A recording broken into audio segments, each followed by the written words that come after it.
Hello students, मैं हूं सुशील sir, easy physics वाला। और आज ऑल्टरनेटिंग करंट का नेक्स्ट वीडियो लेक्चर, जिसमें हम पढ़ेंगे power of an AC circuit. देखिए, डीसी में भी आपने पावर पढ़ा था, product of voltage and current, P बराबर V इंटू आई। अब यहाँ पर चूंकि वोल्टेज और करंट टाइम के साथ वेरी करते हैं, तो प्रोडक्ट ऑफ वोल्टेज की जगह हम क्या लेंगे, instantaneous voltage and instantaneous current. Product of instantaneous voltage, क्योंकि यहाँ पर वोल्टेज का पीक वैल्यू भी होता है, आरएमएस वैल्यू भी होता है। तो हमें जिस इंस्टेंट पे पावर निकालना, तो उस इंस्टेंट का वोल्टेज उस इंस्टेंट की करंट को मल्टीप्लाई करना है, ठीक है ना। तो पावर का फार्मूला वही है, वहाँ भी V इंटू आई था, यहाँ भी वोल्टेज इंटू करंट ही है। बस वोल्टेज यहाँ पर टाइम के साथ वेरी करता, करंट टाइम के साथ वेरी करती है। तो हमें वही वोल्टेज और करंट की इक्वेशन लेनी है, कोई फिक्स वैल्यू लेके नहीं चलना है। तो चलिए शुरू करते हैं। Power of an AC circuit, easy topic है, कोई दिक्कत नहीं है। Power of an AC circuit.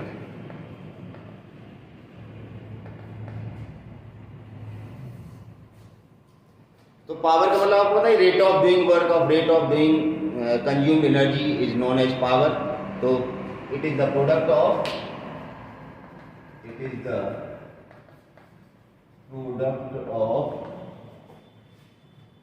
Instantaneous voltage and instantaneous current, या product of voltage and current ही लिखो आपको, वोल्टेज एंड करंट, कोई फर्क नहीं पड़ता है। मतलब P बराबर E इंटू आई। वोल्टेज यहाँ पर E था, करंट I था, और E और I की इक्वेशन आपके सामने होती है। E बराबर E not sine omega T. अब देखिए, यहाँ पर वेरिएशन होता है E और I का टाइम के साथ। तो आप किसी भी इंस्टेंट पे हम कोई भी फेज लेके फार्मूला ड्राइव करेंगे। हमने मान लिया करंट और वोल्टेज के बीच में फेज डिफरेंस फाई है।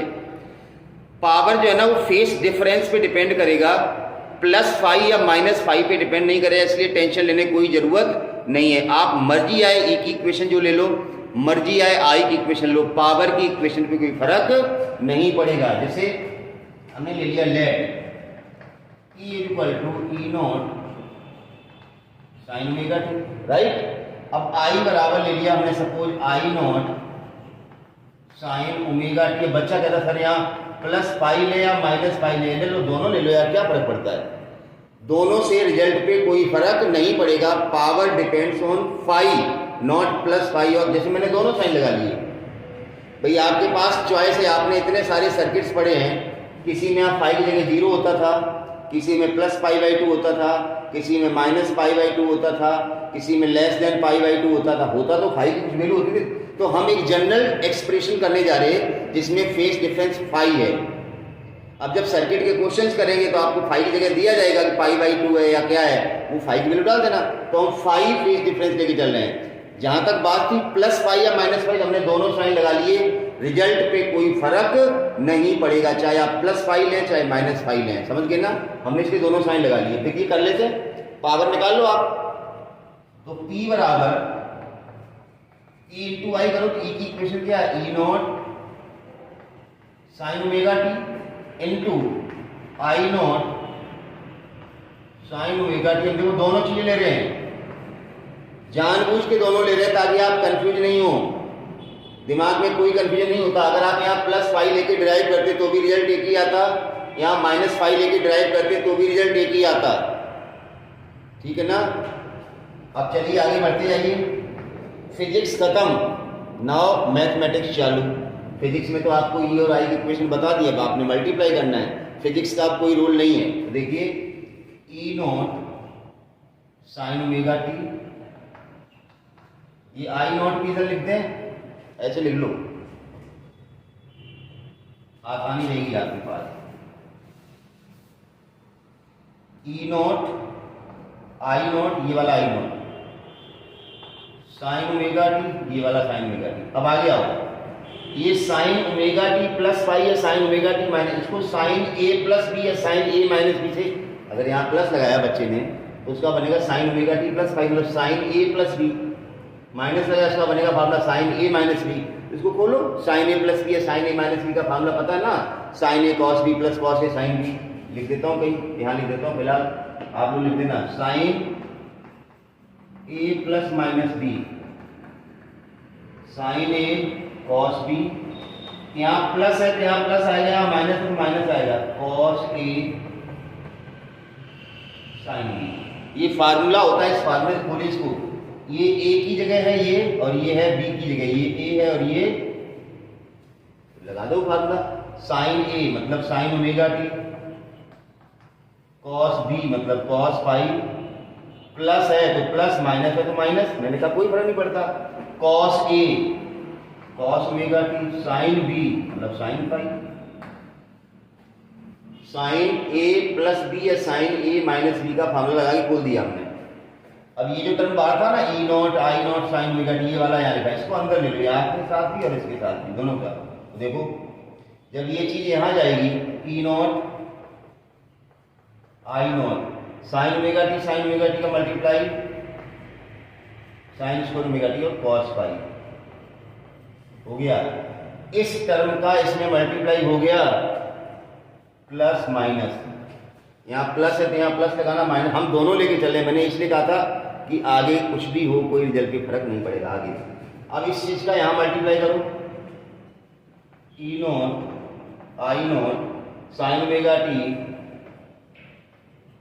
Into cos omega t into sine phi. अब ये दो टर्म हो गए पावर के, एक ये और एक ये, ध्यान रखना। आगे हम जब अभी वॉटलेस करंट पढ़ेंगे तो हमें इसकी जरूरत पड़ेगी।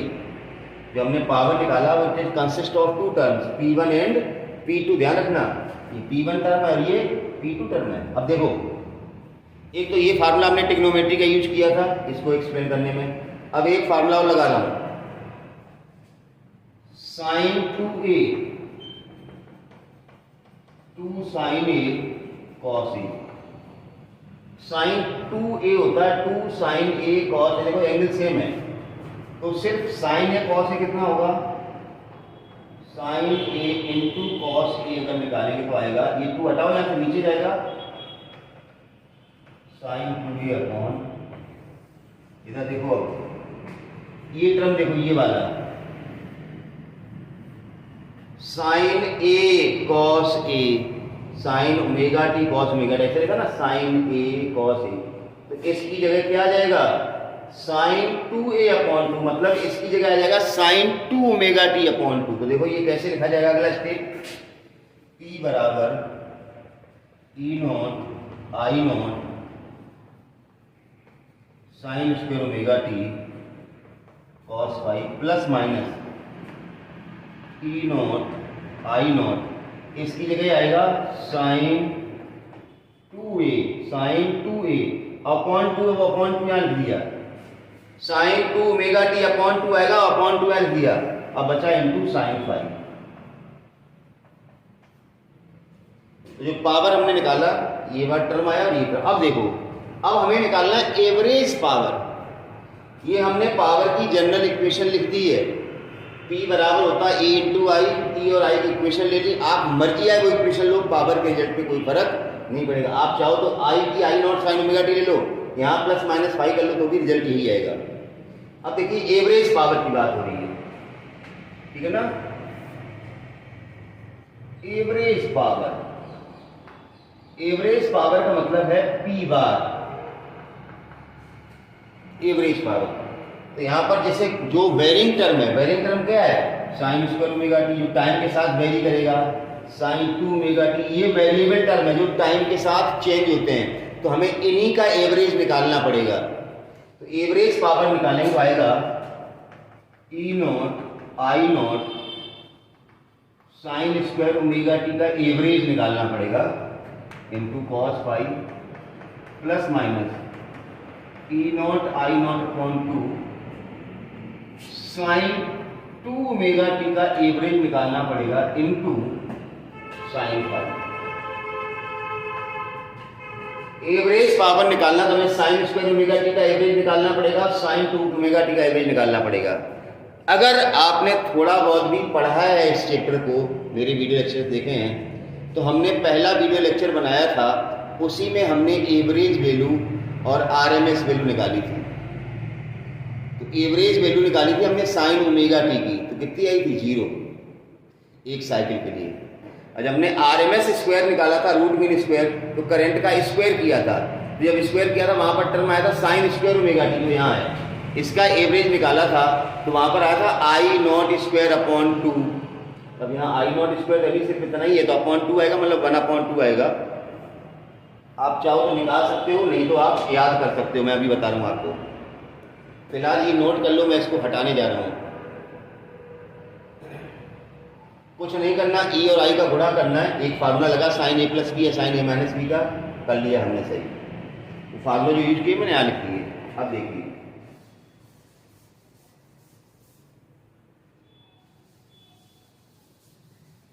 अभी हमें क्या याद रखना है, चाहे साइन स्क्वायर ओमेगा टी हो, ध्यान सुनिए, मतलब साइन स्क्वायर ओमेगा टी को, साइन स्क्वायर थीटा को, cos square omega T, cos square, मतलब साइन और कॉस के स्क्वायर वाले जो फंक्शन होते हैं उनका सबका एवरेज हाफ होता है। और यहाँ से स्क्वायर हटा दें, सिर्फ साइन थीटा है या सिर्फ कॉस थीटा है, sine 2 theta, cos 2 theta, sine square नहीं है, साइन समथिंग है या कॉस समथिंग है, तो उसका एवरेज 0 होता है। आप इंटीग्रल करके देख सकते हैं। तो चलिए, साइन स्क्वायर ओमेगा टी, इसका जो एवरेज होता है हाफ, और साइन 2 ओमेगा टी का एवरेज होता है 0। अब बड़ी सिंपल सी बात है, इसका जब एवरेज 0 आएगा तो ये टर्म तो 0 ही हो जाएगा। तो मैं बार बार क्या कह रहा हूँ, जब आगे वाला टर्म ये 0 ही होना, तो यहाँ प्लस लगाओ तो भी 0 आएगा, ये तो 0 ही है ना, माइनस है तो भी, तो रिजल्ट तो आपका यहीं से आ रहा ना। इसलिए मैं कह रहा था प्लस फाई हो या माइनस फाई हो, रिजल्ट पे कोई फर्क नहीं पड़ेगा। तो जब इसका एवरेज 0 हो गया तो आपका एवरेज पावर क्या आएगा, इसलिए देखो अब एवरेज पावर क्या आएगा, पी बार बराबर E naught I naught sine square omega t कितना हो गया, हाफ कॉस फाई, और आगे वाला टर्म तो 0 ही हो गया। यहाँ 0 हो गया, ये तो 0 हो गया, कि पूरा 0 हो गया। तो बड़ा आसान फार्मूला आ गया एवरेज पावर का, P बार इक्वल टू, अब देखो E naught I naught 1/2 cos phi है, इसको हम दूसरी तरह से कैसे लिखते हैं, देखो ई नॉट बाई रूट 2 लिख लिया, आई नॉट बाई रूट 2 लिख लिया। ये जो 2 था ना भाई, एवरेज पावर क्या है, E naught I naught cos phi upon 2, upon 2 को हमने ऐसे लिख लिया। अब ये ऐसे बन गया, ये बन गया ई आर एम एस, ये बन गया आई आर एम एस, ये हो गया P bar equal to E R M S I R M S cos phi. Average power का ये भी फार्मूला हो गया, E R M S I R M S cos phi, where cos phi is, ध्यान से सुनिए, आपने शायद ये नोट कर लिया होगा, मैं हटाने जा रहा हूं।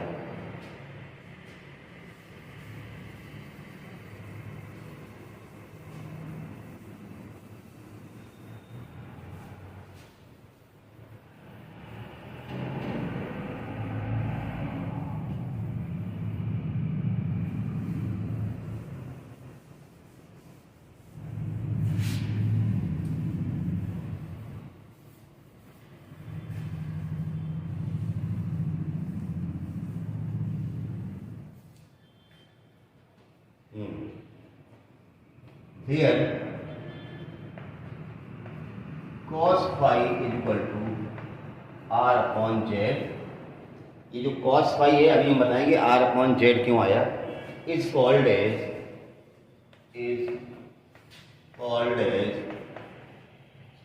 power factor of circuit। cos phi है ना, ये P bar is equal to E R M S I R M S cos phi. इस कॉस फाई का मतलब होता है power factor, cos phi power factor, इसका फार्मूला आर अपॉन जेड भी हो सकता है। कैसे, देखो अभी आपने जो सर्किट लिया है, अभी जो आपने करंट और वोल्टेज की इक्वेशन ली थी, E बराबर E naught sine omega t, I बराबर I naught sine omega T plus minus phi. आप कोई भी दो इक्वेशन लेंगे, अगर फेस डिफरेंस फाई है तो वो दोनों इक्वेशन या तो LR सर्किट की होंगी, या CR सर्किट की होंगी, या LCR सर्किट की होंगी। ध्यान से सुनिए, आप जब पावर निकालने जा रहे हो, आपने ई की इक्वेशन लिख ली और एक आई की लिख ली। अब दोनों के बीच में अगर फेज डिफरेंस है तो वो दोनों इक्वेशन या तो एल आर सर्किट रिप्रेजेंट करेंगी। भाई अगर पावर की इक्वेशन में आपने +π/2 या -π/2 कर दिया तो फिक्स हो गया कि करंट और वोल्टेज के बीच में फेज डिफरेंस अगर π/2 है तो सर्किट में या तो एल लगा है या सी लगा है।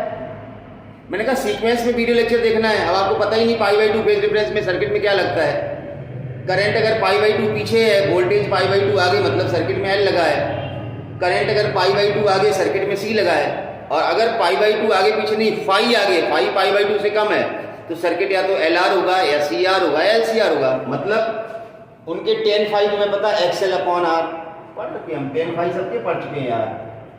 XL/R होता है, XC/R होता है, XL - XC/R होता है, यही तो tan फाई होते सबके। और tan थीटा क्या था? परपेंडिकुलर अपॉन बेस, मतलब यहाँ XL हो यहाँ R हो, या यहाँ XC हो तो यहाँ R हो, यहाँ XL - XC हो यहाँ tan फाई नहीं पॉसिबल है। XL/R होगा तो ये XL होगा, ये R होगा। XC/R होगा तो ये XC होगा, R होगा। ये XL माने ये वाली चीज है नहीं तो जेड ही बनेगी ना। ये दोनों परपेंडिकुलर तो ये क्या बनेगा? हमेशा जेड बनेगा। और ये XL है और ये R है तो ये क्या आएगा? √R² + XL² आएगा तो ये क्या होगा? जेड होता है ना, तो ये हमेशा जेड ही आएगा। अब cos फाई निकाल लो। cos फाई क्या होता है? बेस अपॉन हाइपोटेन्यूज, तो R/Z ही आएगा। तो P bar equal to ERMS IRMS cos phi है, जहाँ cos फाई होता है पावर फैक्टर। या तो डायरेक्ट आपको फाई दिया जाए तो पावर फैक्टर cos फाई आ जाएगा, नहीं तो cos फाई इक्वल टू क्या बनेगा? हमेशा R/Z बनेगा। और Z क्या होगा? उस सर्किट का इम्पीडेंस होगा। मैंने भी एग्जाम्पल देकर बताया, अगर LR सर्किट ये XL होगा और ये R होगा तो ये Z ही बनेगा, √R² + XL²। अगर CR सर्किट होगा तो ये XC होगा, ये R होगा, तो ये Z क्या बनेगा? √R² + XC², मतलब बनेगा ये Z। अब cos फाई निकालना तो बेस अपॉन हाइपोटेन्यूज R/Z ही आएगा, मैं ये कह रहा हूँ। तो ये था एवरेज पावर।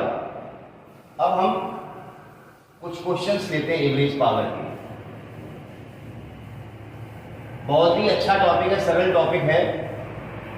हम कुछ क्वेश्चंस करते हैं एवरेज पावर के।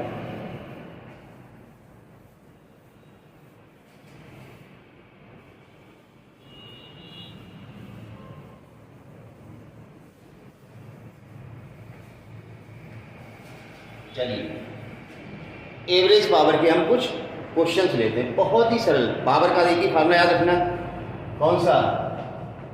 देखो हम दो चीज़ें बता दें कि AC का जब भी कोई क्वेश्चन कर रहे हैं, पहले ही बताया था, आज फिर बता रहे हैं, भले पावर को मैंने करना एक वीडियो हम अलग से न्यूमेरिकल से बनाएंगे।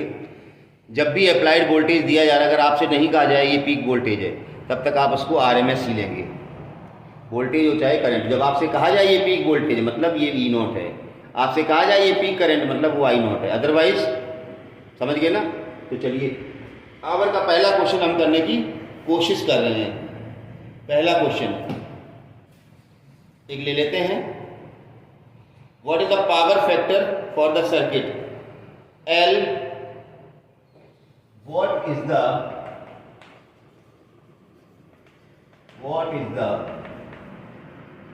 Power factor of circuit? अभी हम एक सर्किट देंगे, उसका पावर फैक्टर आपको निकालना है।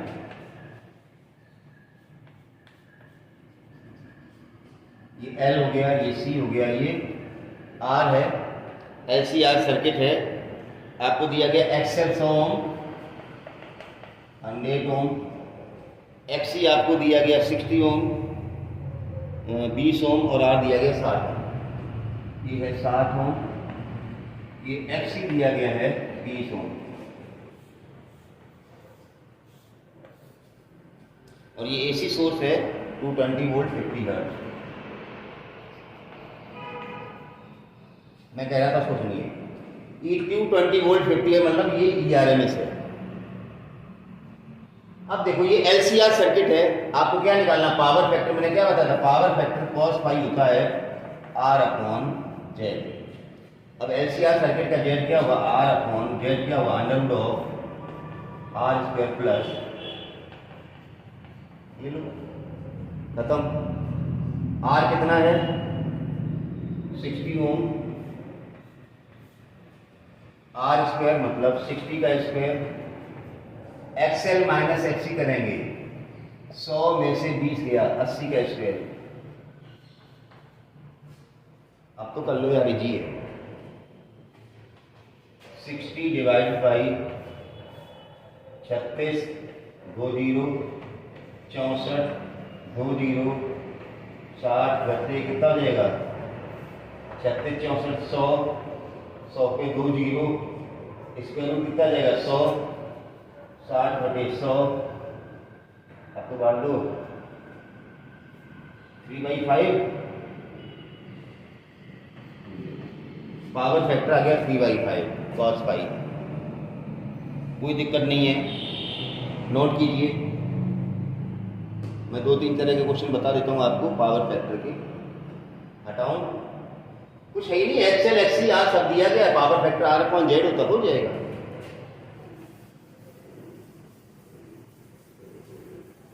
और अगर आपको डायरेक्ट फेस दिया जाए फाई तो पावर फैक्टर cos फाई ही होता, फाई मिल गया तो cos फाई, फाई नहीं मिले तो फिर आर अपॉन जेड से cos फाई निकालना पड़ेगा। ध्यान रखिए क्या कह रहा हूं, फाई अगर फेस डिफरेंस मिल गया तब तो cos फाई फाई जगह विल डाल दो, अगर फाई नहीं मिला तो फिर cos phi R upon Z से निकलेगा। एक क्वेश्चन और लीजिए,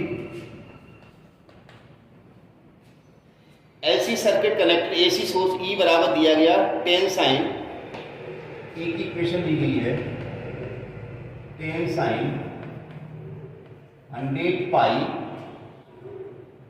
टी माइनस पाई/6 और आई की इक्वेशन क्या दी गई है, आई इज इक्वल टू दिया गया है 2 sign 100 pi T plus पाई/4, like ऐसा कुछ दिया गया 100 पाई/12। ये ई और आई की इक्वेशन दी गई है, what is average power dissipated, what is average power dissipated, मतलब average power loss, average power consume, average power dissipate क्या होगा। फार्मूला क्या है, या तो E R M S I R M S cos phi लगाओ, या E naught I naught cos phi upon T. ये ई नॉट दिया गया, भाई ये क्या है, ई बराबर E naught sine omega T plus minus phi. Equation का स्टैंडर्ड फॉर्म सबको याद होना चाहिए, इक्वेशन का स्टैंडर्ड फॉर्म याद है तो आप कंपेयर कर पाएंगे। ई बराबर E naught sine omega T plus minus phi, I बराबर I naught, E naught I naught दिया गया तो पावर फॉर्म क्या आएगा, E naught I naught upon 2 into. अब आपको पता क्या नहीं है, फाई फेस डिफरेंस, फाई है फेस डिफरेंस, तो निकाल लो ना, इसका भी फेस दिख रहा है इसका भी फेस दिख रहा है, तो फेस डिफरेंस निकालने में क्या है, फाई 2 माइनस फाई 1 कर लो यार, फेस डिफरेंस। चलिए तो फेस डिफरेंस निकाल लेते हैं, phase difference phi equal to phi 2 minus phi 1, मतलब पाई/12 माइनस पाई/6, पाई/12 प्लस कितना एचएम आएगा 12 पाई प्लस 2 पाई, तो ये हो जाएगा पाई/4। ये लो फेस डिफरेंस आ गया भाई, पाई/4 डाल दें आगे लो, फेस डिफरेंस आ गया। अब तो पावर में कोई दिक्कत ही नहीं है, E naught 10 I naught 2 upon 2 cos पाई/4। पाई/4 का मतलब होता है 45 डिग्री और कॉस 45 की वैल्यू होती है 1/√2। तो चलिए कितना आएगा, p बार इक्वल टू, तो फिर तो काट दो 10 1/, ये जाएगा 5√2। 10 को 5 इंटू 2 कर लिया, 2 से ये 2 काट दिया, 5√2 वॉट। कहने का मतलब बहुत आसान है पावर निकालना। एक और क्वेश्चन ले लेते हैं, क्वेश्चन लेते रहो, हटा दें, नोट कर लिया होगा 1 2 3 नहीं हुआ अभी,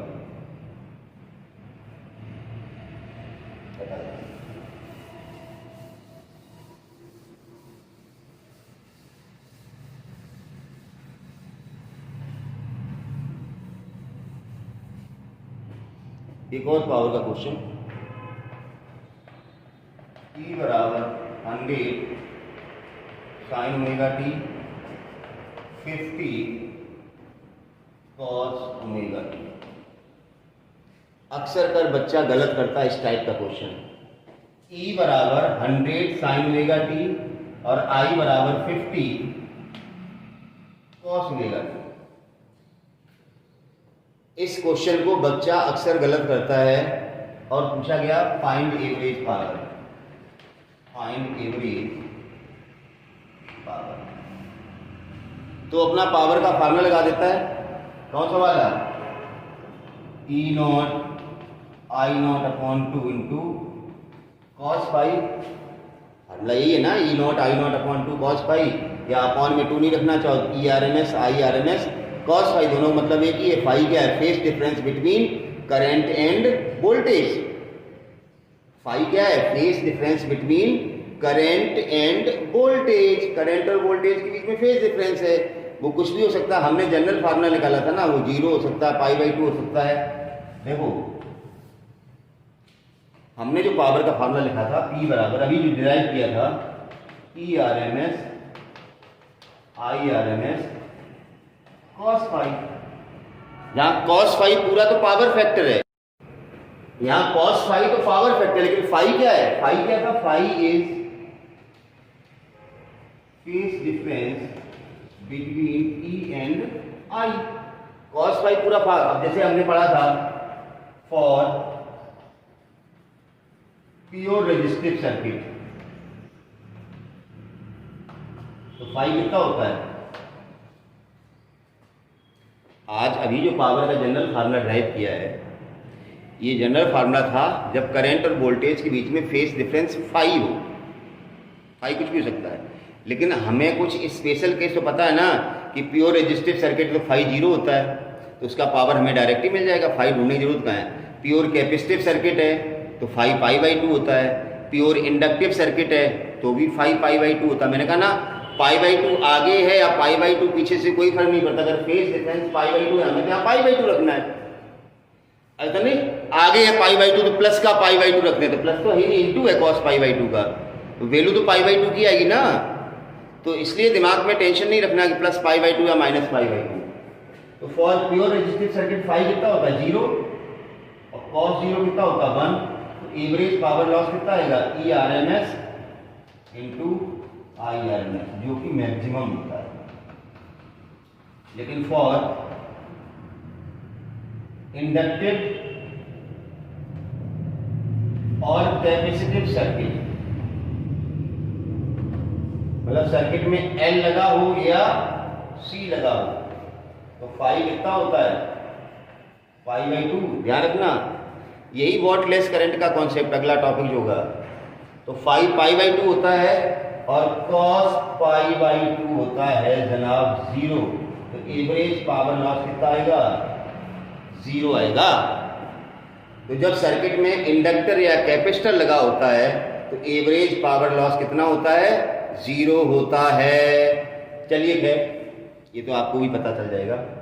यहाँ आ जाइए, यहाँ बच्चा गलती क्या करता है? एक ही इक्वेशन देख ली, आई की देख ली, क्या लगता है यहाँ भी ओमेगा टी है, यहाँ भी ओमेगा टी है, वो फेस डिफरेंस 0 लिख देता है। हो गया गलत। मैंने चैप्टर शुरू किया तो मैंने कहा नाक को नाक से कंपेयर करेंगे, आँख को आँख से कंपेयर करेंगे। भैया ये एक ही इक्वेशन में साइन है, आई की इक्वेशन में कॉस है, तो कंपेयर कैसे कर दिया आपने? या तो यहाँ भी कॉस हो, यहाँ भी कॉस हो, तो कंपेयर कर लो।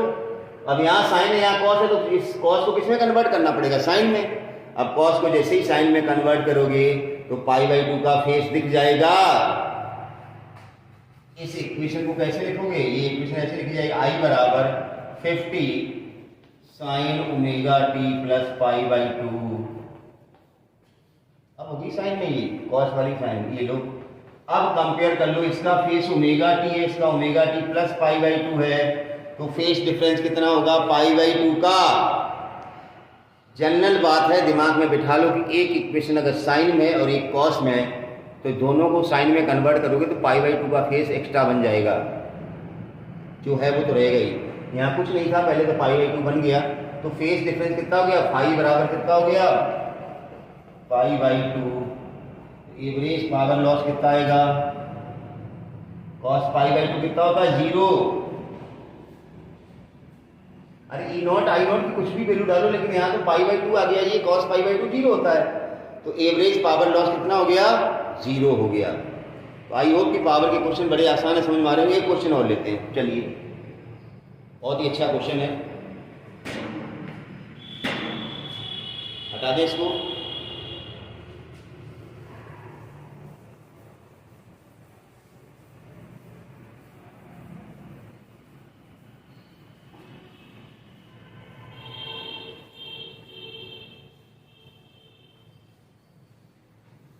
बहुत ही अच्छा क्वेश्चन है।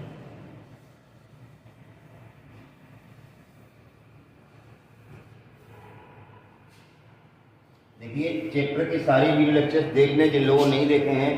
अब चैप्टर ज़्यादा नहीं बचा है, 2-3 वीडियो लेक्चर और आएंगे, चैप्टर खत्म हो जाएगा। अब अपने पास क्या बचा पढ़ने के लिए, वॉटलेस करंट, चोक वाइल, एक वीडियो लेक्चर यहाँ से बन जाएगा, और एक बचा है ट्रांसफार्मर, देखेंगे लंबा होगा तो नहीं तो एक में ही खत्म हो जाएगा, और एक आध वीडियो लेक्चर्स अलग से न्यूमेरिकल का डाल देंगे।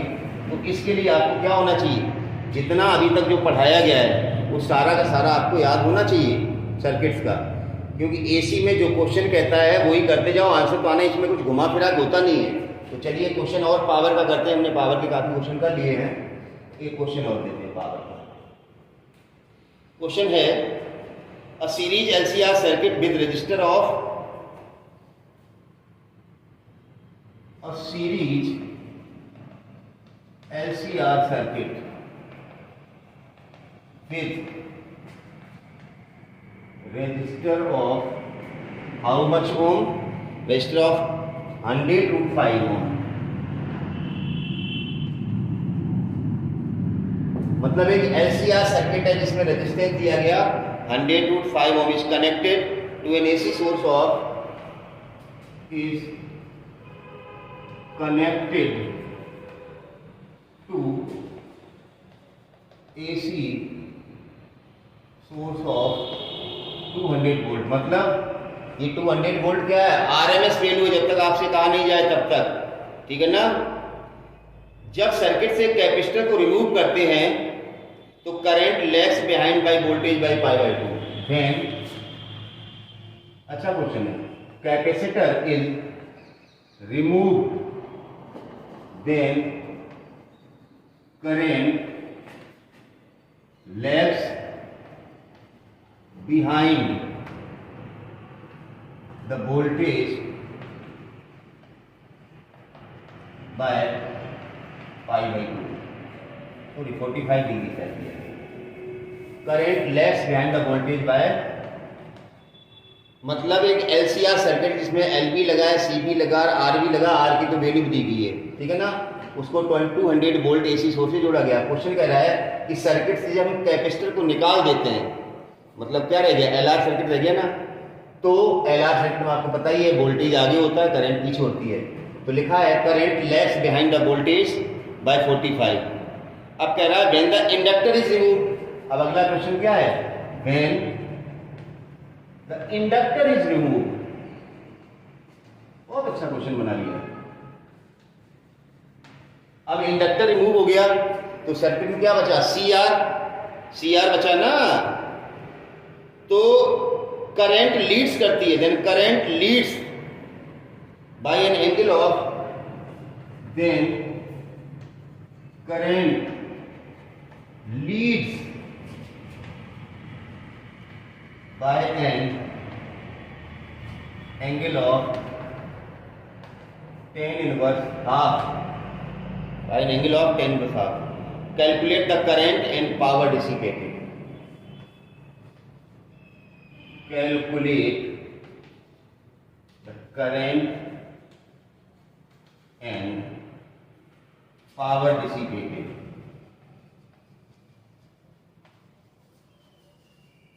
बहुत अच्छा क्वेश्चन है, दो कंडीशन दी गई हैं, बहुत ही जानदार क्वेश्चन है।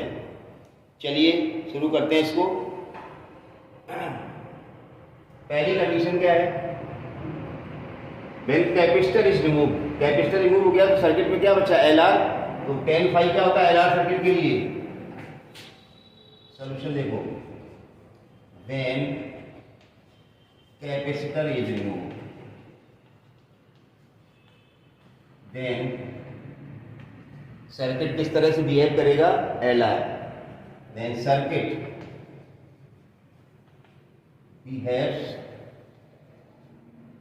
As LR. तो tan फाई का फार्मूला क्या होता है एलआर के लिए? XL upon are.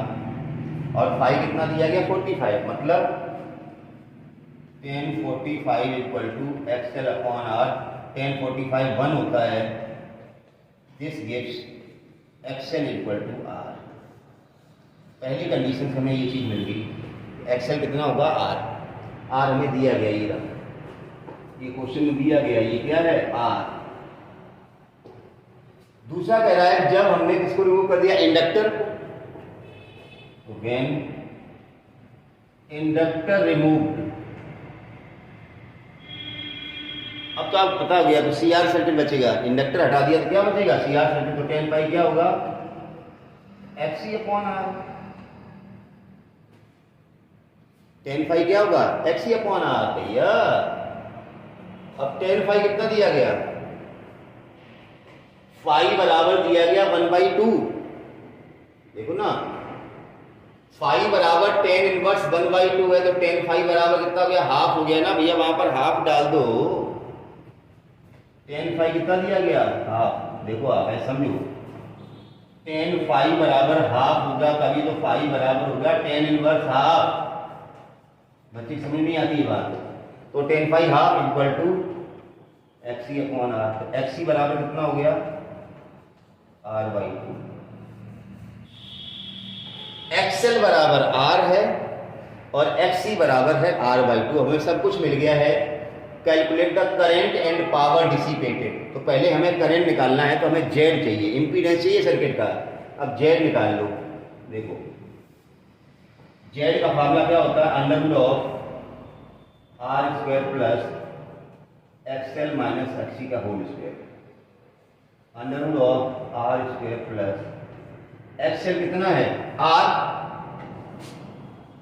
एक्ससी कितना? r/2। आर में से r/2 बचेगा तो r/2 का स्क्वायर हो जाएगा। Under of R square plus R square by 4। अभी कितना हो जाएगा? 5r स्क्वायर बाई 4 हो जाएगा। 5r स्क्वायर बाई 4 और अंडर हो जाएगा अंडर रूट 5 r/2। 5 को अंडर रूट रहेगा, r बाहर आ जाएगा, 2 बाहर आ जाएगा। तो आपका जेड आ गया भाई मेरे, जेड आ गया। इसको नोट कर लें, इसको रफ करना पड़ेगा, इसके बाद क्वेश्चन पूरा होगा, जगह नहीं है। फटाफट नोट कीजिए। जेड मिल गया। अब तो कुछ है ही नहीं, IRMS निकाल लो, ERMS अपॉन जेड। ERMS दिया गया, जेड वो आ गया। जब ERMS IRMS सब हो गए तो पावर आ जाएगा।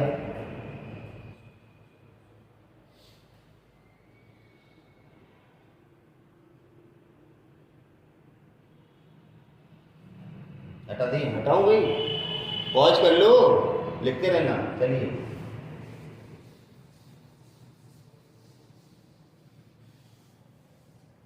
अब करंट निकालना पहले।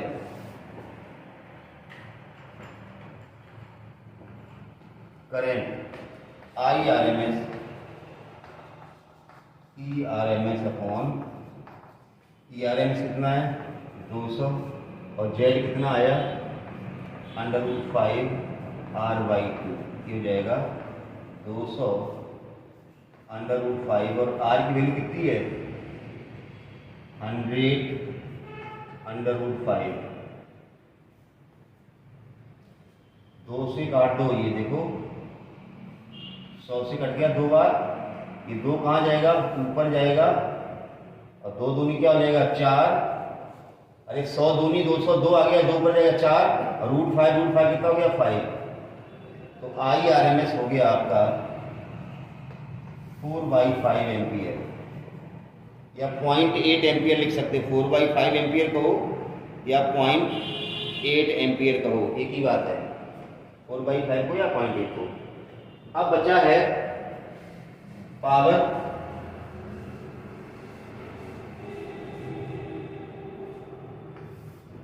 cos फाइव भी निकाल लो, cos फाइव होता R/Z, तो R कितना है और Z कितना है, √5 R/2, R से R गया 2/√5, ये cos फाइव हो गया। अब एवरेज पावर का formula ERMS IRMS cos five, ERMS दिया गया 200, IRMS 4/5 cos फाइव 2/√5, 5 से काट दो 40, 5 चौको 20, 40, अब कितना जाएगा 40 दूनी 80, चौको 320 बटे √5, अब √5 का मतलब 2.7 समथिंग, कट सकता है किसी से, 5 30, ये जाएगा 64 × 5, 5 चौको 20, 5 का 30, ठीक है, √5, ये जाएगा 64/√5 वॉट। 320 को फैक्टराइज कर दिया यार, आप जैसे कर लो, आपका, मेरा मतलब है कॉन्सेप्ट हमने आपको बता दिया है। तो आज हमने एवरेज पावर, पावर फैक्टर और पावर के बहुत अच्छे क्वेश्चंस किए, ठीक है ना। तो आई होप, लेकिन मैंने बताया ना पीछे का सारा कुछ याद होगा, सारी वीडियो लेक्चर सीक्वेंस में आपने देखे हैं, तो आपके लिए अच्छा रहेगा, और नहीं देखें तो फिर आपका कुछ हो नहीं सकता है। मैं बार बार हर वीडियो लेक्चर शुरू करने से पहले कहता हूँ कि सीक्वेंस में रेगुलरली स्टडी कीजिए, ठीक है ना। जो लोग चैनल पे नए हैं, चैनल को सब्सक्राइब कर लें। कोई भी डाउट आए तो मैंने कहा कमेंट बॉक्स में पूछिए, आपकी आदत नहीं पूछने की।